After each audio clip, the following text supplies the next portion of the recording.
Can everyone see that? Yeah? Okay, Yes. fantastic. Good, good. Okay, so we will get started then. Okay, so again, the Lean Canvas, we are preparing a visual business plan, a snapshot of your current thinking. So this is what the Lean Canvas looks like. It's much different than your traditional business plan that you would see that ends up being typed out, and it's a huge document. It could be 10 pages, it could be 100 pages. That takes a long, long time to do. We're wondering, is a business plan a thing of the past? Now, there's certainly needed in certain situations, but when you're thinking of starting a business and you just want to get kind of your ideas down on paper, sometimes trying to write a really strategic and wordy, fluffy sounding business plan with lots of background research, it gets in the way of your action oriented things you know. And so, what a lean canvas is meant to do is to take about 20 to 30 minutes for you to complete. It's a quick snapshot of your ideas and helps ensure that you really understand certain aspects of running your business. Okay. So, business plans sometimes as well can end up, we write them, they're great. We think, wow, we did a fantastic job. And then you put it on your bookshelf. And then it sits there and it waits and it waits and nothing happens to it. You don't refer back to it. You might not update it. In fact, you might not even have gone with the plans that you wrote down in it. Because the reason of that is it's just not visual. We're more likely to achieve our goals when they're right in front of our face as reminders. So, an encouraging aspect, I don't know, can you guys see my face still on the screen? Or, okay, it's Yes. just the plan. Okay. You can? No, I see the Oh, presentation and okay. The you a presentation. little box. Okay, okay. So the presentation's better, but if you can by any chance see the screen, the Lean Business Plan I'm holding up right now, an A3 sheet, which is an 11 by 17 piece of paper. And what we recommend is actually printing that out if you can on a big sheet of paper, and then using even small sticky notes. Because you can just jot down information, put it on that quadrant, and if you find out that, you know what, maybe you want to change, you can just take it off, throw it in the garbage, and rewrite another sentence. So that's one really great aspect of the lean canvas is that that is visual in nature. So what we want to do to start off with making a lean canvas is we want to identify our customer segments. Okay. Now it's advised that we create one lean canvas per segment. And the reasoning is once we go through these 9 sections, you will see the way you complete these sections is going to vary based off of who your customer is. So we all know in business we could have a variety of different segments. You could be selling to men who are 50 to 80 years old, if for one thing, but then another one of your services or products caters better to a 20 to 30-year-old woman. Maybe she's in university, so the way that you're selling to them, the way you're marketing, the problems you're solving for them is going to be different. So this is why it's encouraged to create more than one canvas. So what we're going to do is go through the canvas together, and I'm going to use the example of I'm starting a food box subscription business. I just chose that random business, and apologies, I missed an S on the business. I'll fix that. And so I'm going to this whole time go through my example of a food subscription box or food box subscription business. And what you guys can do is start jotting down your ideas as I'm telling you, as I'm coaching you on this information. I might help generate some good examples that are applicable to your business. If you have questions, let us know, okay? So to start, again, this is the lean canvas. The first section to look at is the customer segment section. So through this, as I mentioned, we're going to do a few different canvases based off of each of our larger segments. But to start, what we want to do is make sure that we're breaking down our customer segments. If you go too narrow, then you will limit yourself, i.e., if I say I am only catering to 50-year-olds, 50-year-old males and they have to have a dog, that's too narrow. But I can't be too broad and say all males. Doesn't matter if they're 10 or they're 80 and they hate dogs or love dogs. That's too broad. We need to make sure that our customer segment is focused, as these individuals have certain traits and characteristics and buying habits that are going to be similar. The old saying is, if you try to sell to everyone, you will sell to no one. And that is tried and true information. What we want to remember too is the best customers see value in paying for your product or service. We need to think about who needs your product or service and who is actually willing to pay for it. That's a big difference. So just some tips and tricks straight off the very beginning here. So for instance, the first section says, list your target customers and users. So if I say my customer segment for my food box subscription box is social young adults who like to eat good cuisine for dinner. Okay, that's a good starting point. I know a little bit of that information. So that I'm going to say is my first target segment. Now, at the bottom of this section, as you'll see here, it says early adopters. And apologies if you cannot read that. Underneath it says list the characteristics of your ideal customers. So characteristics are things like we're getting into demographics, sociographics, psychographics, traits that make these people who they are, and then demographics that are just simple facts. So I know that I want to tackle right now young adults who are maybe between 27 and 35 years old, both men and women. I'm looking for working professionals. I want them to be social and active, have really interesting lives, lots of friends. They involve themselves in extracurricular activities, maybe volunteering. They're common law or married. Maybe they have a kid, maybe not. And their household income is between $80,000 and $160,000. And for this purpose, I'm going to say my business is starting. I live in Port Elgin. I work in Port Elgin. I'm going to start my business in Saugeen Shores. So I want them to be located within a 100-kilometer radius to start. So as I said, I have my customer segment, and then I've broken down some of those characteristics. So in your worksheet, if you want to jot down notes, or if you have maybe post-it sticky notes, or if you're just taking notes in a notebook and you titled customer segment as number 1, I hope you're jotting down some notes today. Just think about one of your target customer markets, one of your segments, okay? Let's not focus on all of them, just pick one for the starting point today. In addition, I'm going to be also sending out a worksheet, resource worksheet after this webinar as well, which will help, like it's a guide, includes more details and a little bit of information that will help dive into. It gives you some examples. So again, different types of demographics that you might be looking at could be things like age, gender, ethnicity, income, marital status, family, education, occupation. And then we're looking at things like, again, the lifestyle and psychographics. What are their interests, their hobbies, their values, their personality, their attributes? These things really play into who your customers are and how you sell to them.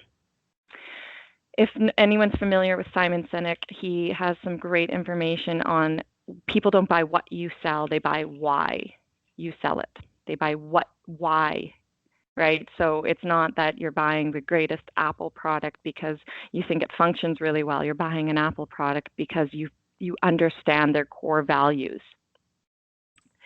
So these are some things to really think about. And also dive into, again, where they're located.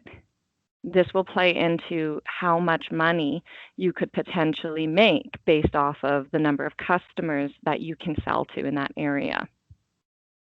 So if there is no questions at the time for the customer segment section, I'll move on. But if anyone wants to potentially write in the chat box or unmute your mic and ask a quick question, we are happy to answer. Okay. So in the next section we're going to tackle today is the problem area. Every business is solving a problem for a consumer. It doesn't matter if you are solving world hunger or you are providing one meal through a subscription box like myself in my pretend business. I'm solving a problem. So what we want to do in this section, number 2, is list our top 1 to 3 problems of the early adopters. And remember, our early adopters are the ones down here at the bottom, where these are the people who are most likely to purchase our product or service when we start off. So we want to know, what do they want?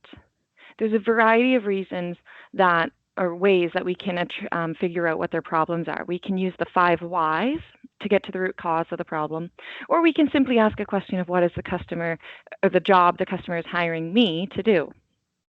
So we'll walk through a couple of these examples.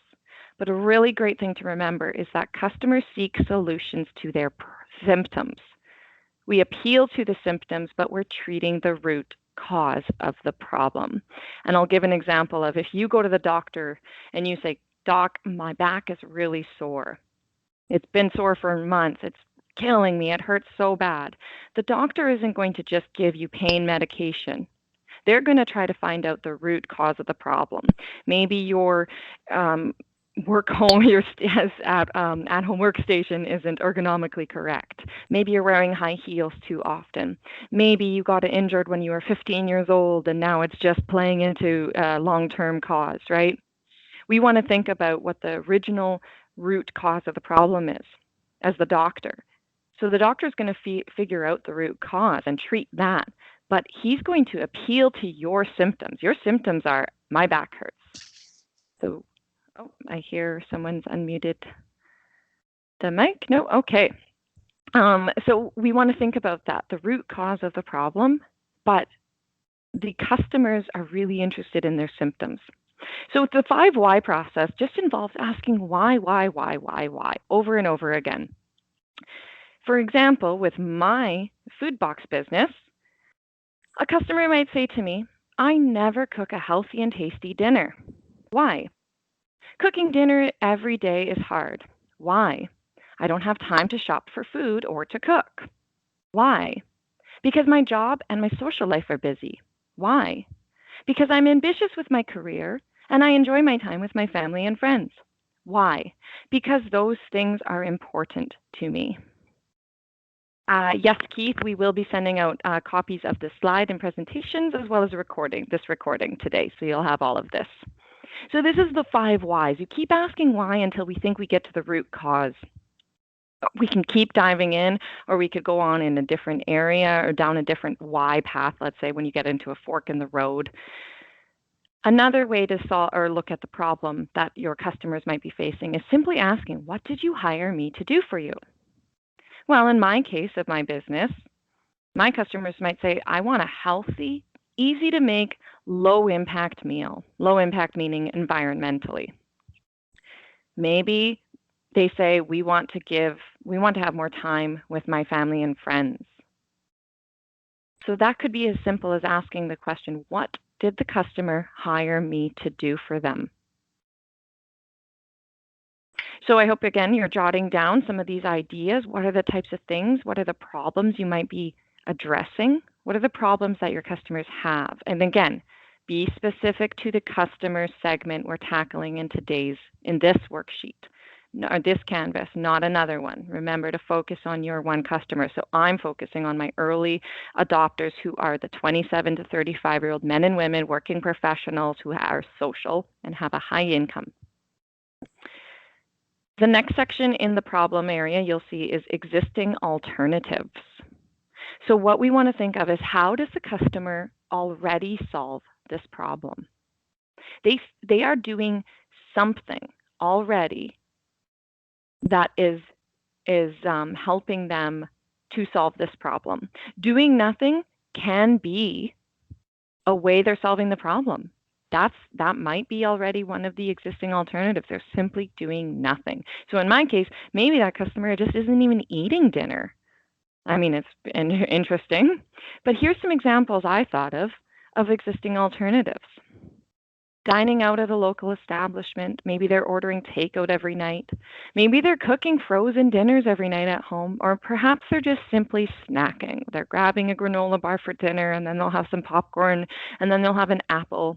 All of those are existing alternatives, ways that they're already solving that problem. So this plays into who your competition is. And in the worksheet I'll provide you, you'll get a list and you can start thinking about the competition that might be solving this problem and their strengths and weaknesses. It's very important when entering business that we understand who our competitors are. We want to know what they're really good at and what they're not so good at, and ensure that we are trying to be better than them, or we're focusing in different areas that might not already be tackled. If there are no questions in regards to our problem section, again, it's so interesting when we think about problems. We immediately start thinking, what is the solution? How can I solve this problem? That's not where we're going. The problem section is to identify why the customer needs you, what they want you to help them with. The solution section, of course, is the how. What we're going to do now is discuss how we're going to deliver value to the customer. And one thing we look at is called the minimum viable product, which is the smallest solution you can build for the customer, but that will still deliver value. Because of course, with our resources and our time and our money and our energy as a business, we don't want to exert ourselves completely if we're going to solve a problem, right? We want to do the minimal amount in the sense of saving our money and time, but still solve the problem. So what we're doing here is listing out the different solutions that might be able to solve some of the problems identified. And typically we look at the number one problem, or we look at the top 2 or 3. So for instance, my solution, if we remember, my customers want a healthy and easy to make low impact meal. They want more time with their family or friends. Why? Because their family and friends are important to them and their career. So I've looked at, well, your meal is going to be dropped off in a box right to your door. There's no shopping required. You don't have to step foot in your grocery store. Healthy meal options are available. That's important to you.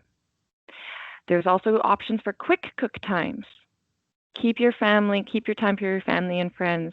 And it's easy and quick to pre-order online, which saves you time again. So through these, I've offered several different types of solutions to their problems. There are no questions regarding our solution section, number 3. We'll move on. Our next area is the unique value proposition. You may have heard of this statement before.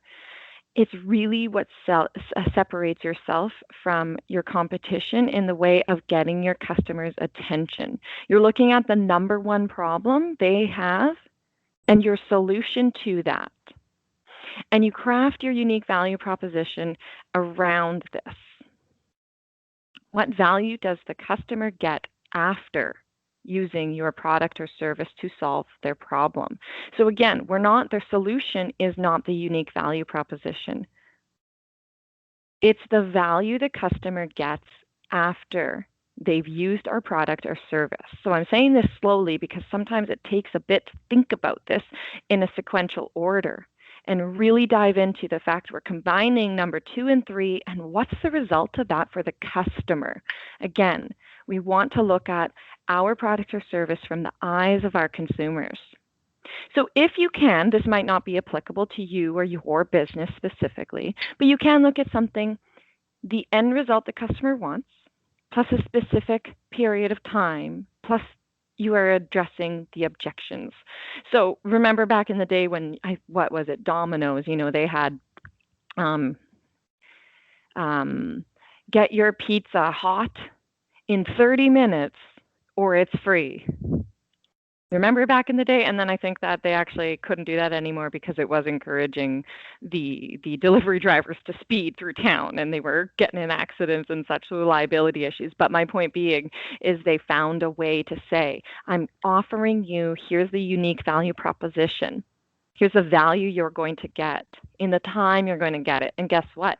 If I don't meet this obligation, here's what's going to happen. So in my case, again, in my food box subscription, What am I giving? What's the unique value proposition? Well, I'm saying get back what should be yours, time. So the customer's problem was solved. They did not have to waste time grocery shopping or cooking a huge meal while still consuming healthy food. So that's important to them. So another example outside of my current job, my current business would be a job board service. So I'm not saying that if I take all these jobs and put them online and then I help someone write a resume and I help them go through all the different type of applications, my unique value proposition could be that I'm helping the job seekers find their dream job. Their problem is they can't find a job. My solution is I'm offering a one-stop shop where people can find job resources, resume writing, interview tips and tricks, promote jobs to them that are applicable and relevant to their skills and knowledge. So I have their problem and I have their solution. My unique value proposition is now that I'm going to find their dream job for them through my job board service. So again, you see where I combine the problem and the solution. This is what I'm selling to them. I'm not saying that, I'm a one-stop shop. That doesn't matter to them. What am I giving to them? What's the value they're going to get out of using my job board service? What is the value my customers who buy my food box subscriptions are going to get? They're getting time back. They're getting time with their family and friends. They mention that matters to them. They're busy. They don't want to spend time shopping or cooking lengthy meals or elaborate meals. Any questions again on unique value proposition? There's actually one more section at the very bottom of the page here. You will see high level concept, and this says list your X for Y analogy. And they give an example. YouTube equals Flickr for videos. So another example could be like the movie Aliens, like Jaws, but in space. You don't need to do this, but it's an interesting example of how you can compare yourself and give this selling feature so that it's easy. It's your high level concept. It's your pitch when you're in the elevator and you have the your next best partner or customers or suppliers attention for 10 seconds. What can you say? Well, my food box subscription, it's like mom in your kitchen, but at your doorstep instead. Instead, I made that up on the spot, so don't judge too much. Oh, if there's no questions there, we'll move on to revenue streams. So section number 5. Revenue streams, again, you could have a very elaborate business. You could have several or hundreds of different SKUs or options. But how are you going to make money? How are you pricing your offers? This is supposed to be very basic. Again, it's supposed to be information that can fit in these types of boxes, just to say, I have an understanding of how I'm going to make money, how I'm going to bring money in through the sale of my items. So what we want to do, again, is consider the value we're providing to our customers.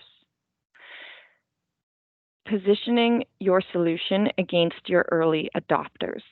So here again, we are looking at who our early adopters are, what matters to them. Again, my clients are 27 to 35-year-old young working professionals, active social lives, really interested in growth in their career, and time is of the essence to them because they want to enjoy their lives and they want to make impact through their careers. So I want to sell to them. My selling features are not based off of the cost price model. I'm not making my pricing decisions off of what it costs me to sell or to make the product. I'm thinking of the value I'm giving to my customers. So for example, in a nutshell, what I've done here is said is my food box subscription. I have 2 different options per rating of cuisine. So I can have my casual cuisine. I have my middle end. Apologies, I am not a foodie. And then fine dining options. However, for each of these, I can say it's going to be easy prep, i.e., all the food comes chopped up. You don't have to spend an extra minute chopping your garlic. It's already chopped for you. You don't have to mix up this sauce. It's already mixed for you. All of your zucchini is sliced up exactly how I want it. So I'm going to charge $10 for that casual dining meal per serving. But if a moderate prep, someone says, you know what, I can cut my own zucchini and I can mix my own sauce and I can chop up my garlic nice and fine. It's going to cost me less as a business to prepare that. So I'm going to charge less to the consumer. And again, what I've done is just went through and said, all of a sudden, fine dining. So if someone's eating caviar one day and, beautiful filet mignon, well, I'm going to charge more than my casual dining. So again, what we want to consider here is the fact that we're providing a value to the customer. Sometimes businesses will and entrepreneurs will think about cost-based strategies of pricing, how much it costs you to make that product or service and deliver it. This can hurt you in the long run in the sense of, are you really showcasing your value you're providing? I give an example of a water. So if you're selling water bottle on your corner lot of your store and someone comes in and says, whoa, $10 for that bottle of water? That's absurd. I refuse to pay that. Of course, that makes sense. Now let's say you had a little corner store in the Sahara Desert and someone just walked 100 kilometers and they haven't had or seen water in days. Do you think they'll pay $10 for that water? Yes. Yes, they will. Why? Because the value. It still costs you 3 cents to make and 4 cents to package in your plastic water bottle, but the value to the customer has drastically increased. It's more valuable to them, so they are willing to pay more. So don't cut yourself short as a new business. Always consider the value, not the cost it took you to get that product or service. Again, your value comes to the unique value proposition. What problem were you helping to solve and how? What are you giving that customer? What value? So if there's no questions in the revenue stream section, we'll move on to number 6, which is channels. We want to list our path to the customers here. How are we going to essentially market to them? Again, we're looking at this customer segment today, our 27 to 35-year-olds for my business. So I want to think about low cost, low resource channels because I'm a startup business. And as you noticed in my customer segment section, I said people who were in a 100-kilometer radius of Saugeen Shores. So I'm not selling to people in Quebec or out in Manitoba or down in the States. I'm selling strictly right now small 100-kilometer radius. So now I want to think about ways I can access these people low cost.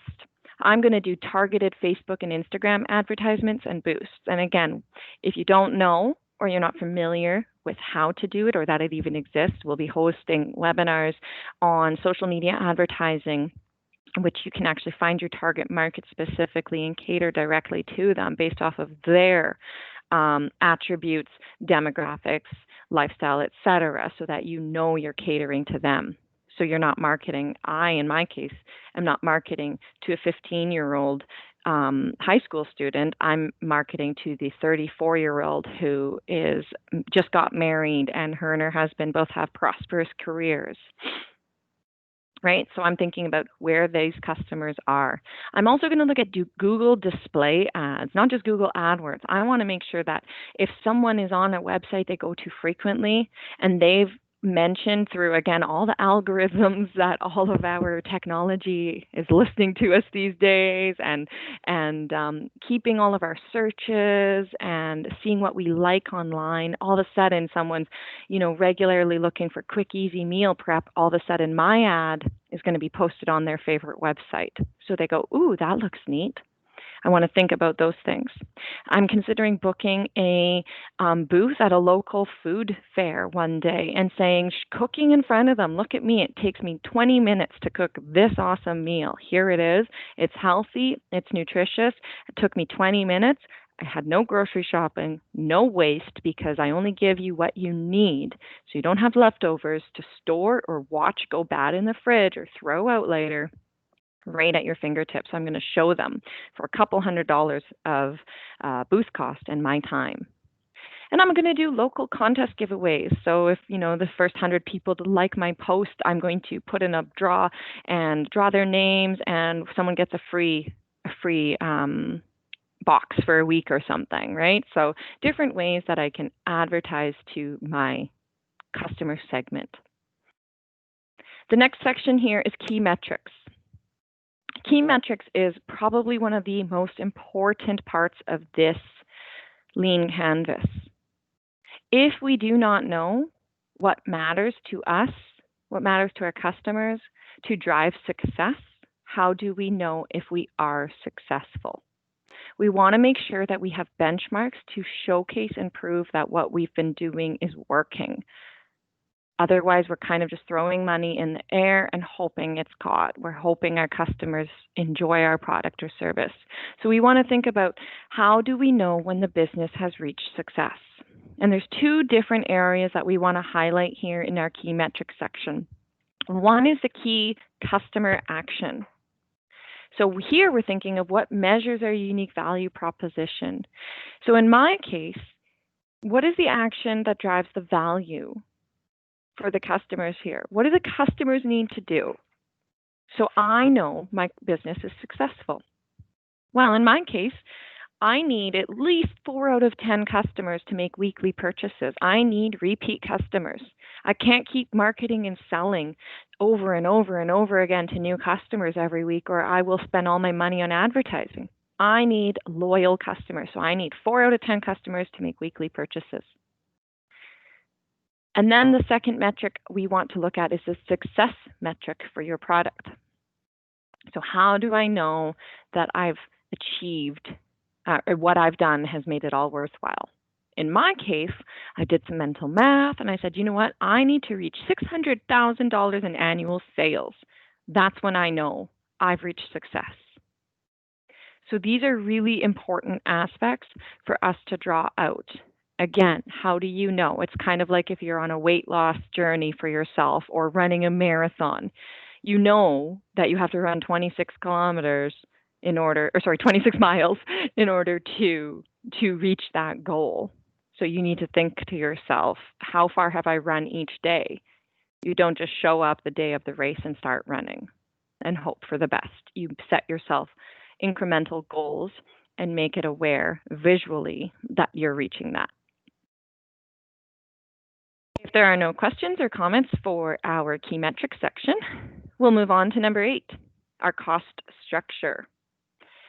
So cost structure, just like revenue streams, this is not meant to be an exhaustive list. This is meant to really get a sense of, what do I need to pay out? What's on my cash outflow? So what we're going to want to look at are our fixed and variable costs to start off with. So fixed costs, we all know what our fixed cost is. I, again, made these numbers completely up. I'm guessing I'm leasing some space for my business where I'm going to prep all of the food, a warehouse space, but I have to pay $1,500 a month. That's a fixed cost. I have wages, including a manager, operations manager, and maybe office admin. And that's going to cost me, and maybe, the odd cleaner, let's say, $600 or $6,000 a month for my wages.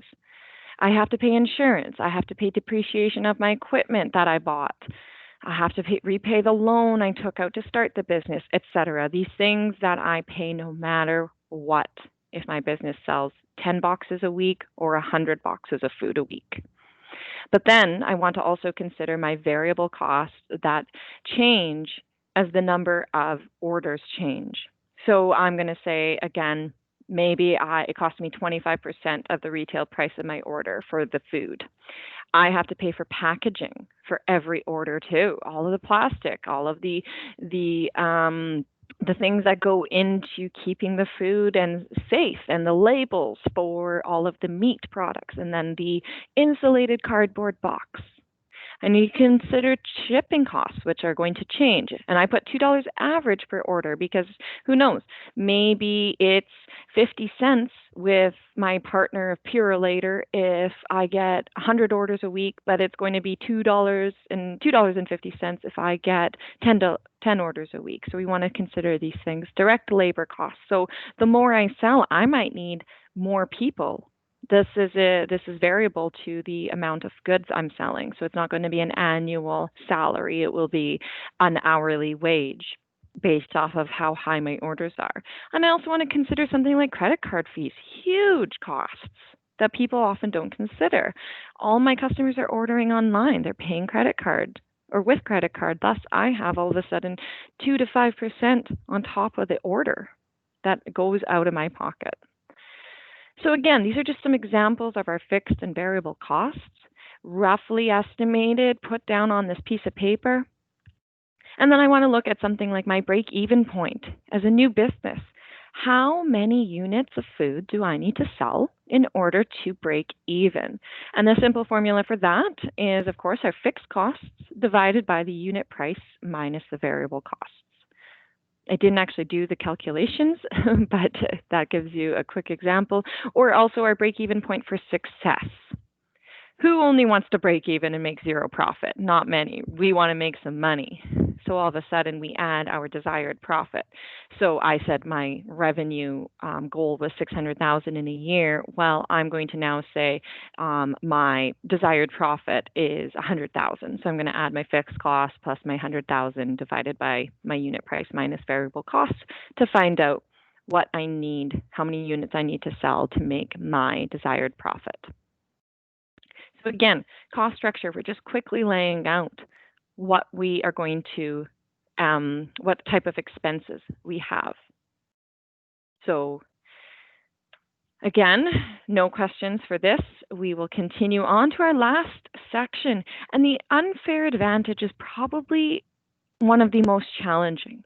And the reason for that is that a lot of new business does not actually, they do not have an unfair advantage. And the reasoning for that is that unfair advantages are very hard to replicate, almost impossible. More features, passion, determination, et cetera, aren't unfair advantages because Joe Blow down the street who's trying to build the exact same business as you could say, I'm passionate too. My business is my food box subscription is going to have even more options than you are, Tori. Fantastic. So we're all on that same page. Those are common features that a lot of entrepreneurs or businesses could have. Also consider that just because you could be the first to market doesn't mean that you have an unfair advantage. In fact, sometimes it can lead to an a downfall, and that your competition may have learned from all of your successes and your failures. They may have watched everything that happened, and essentially you've paved the way for others. And Ash, the inventor of the lean canvas here, gives examples of something like Ford, versus Toyota. Well, Toyota wasn't first to market, but guess what? They've done very, very well. So they were a fast follower and they caught on to different mistakes that other car manufacturers have made. So essentially what we're looking at here with the unfair advantages is how are we defending ourselves against the competition? Something that cannot be easily copied or bought. So it can be challenging. Insider information, you might have a patent, you might have the dream team, you might have the existing customer base. So maybe you just purchased a business and with it came 100,000 customers already there, valuable, loyal customers. That's an unfair advantage. You already have access to all of them. In my case, if I somehow in Port Elgin were able to get a Michelin star chef on my team and make it a dream team, now that's an unfair advantage. If I have Wolfgang Puck or Chef Ramsay all of a sudden on my team, I can market that. I'm going to blow the competitors out of the water with that. That would be an example of an unfair advantage. It's not always the case that you will find an unfair advantage as a new business. And that's okay. You might gain it as you go on. And Ash, the inventor of the Lean Canvas, also gives you an example too of Facebook. When Facebook started off, they were not the best. They did not have an unfair advantage, but they grew to it. So that's okay. If you don't have this section right now, that's fine. Leave it blank. And so we've tackled 1 through 9 today in this hour presentation. And I ask you now if anyone has any questions, comments, if there's any room for discussion, please. I'm going to stop sharing my screen here for a second.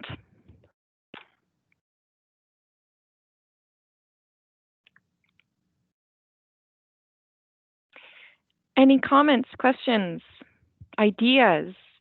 Maybe your business, you are pondering an area and you want to bring it to our attention.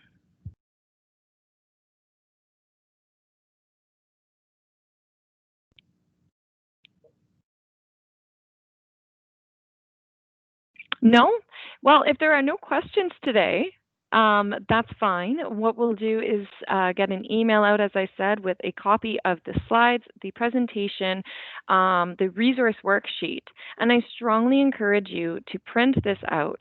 Make a visual copy. Start with your customer segment number 1, the most important customer segment to you. Work your way through this. And don't spend more than a half an hour on each canvas. This is supposed to be quick, to the point. It's supposed to get your ideas generating. And again, really, really focus on the problem and solution, because this is ultimately why a customer is going to buy from you, which leads to your unique value proposition. Keisha, great, good, very good explanation, fantastic. Well, I'm happy you enjoyed. Again, you can always reach out to myself or our team for help and guidance. I have walked through this sheet with a number of clients in the past, and they really found value in it. It just helped bring to limelight some of the areas they hadn't really considered because they were so focused on the detailed business plan.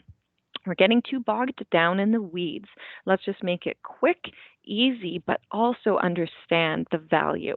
That's the key word here, is the value. And so with that, not to be completely contradictory to what I have just presented today, but Wednesday I'll present on writing a business plan and the traditional business plan.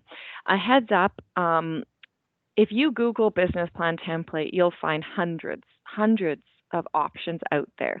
Every business plan has its pros and cons. The template that we have is what we call a lean template. It's supposed to be quick to answer. It asks you questions so that you're not being bogged down, again, too much in the weeds. We want to get high level, action oriented, goal associated information put down on your business plan. So that's what the presentation on Wednesday will focus on. Same thing, if you can't join us on Wednesday, still register. We'll get a recording out as well as the resources. And so with that, I'm going to pause the recording here, and we'll ensure that we get this out to everyone.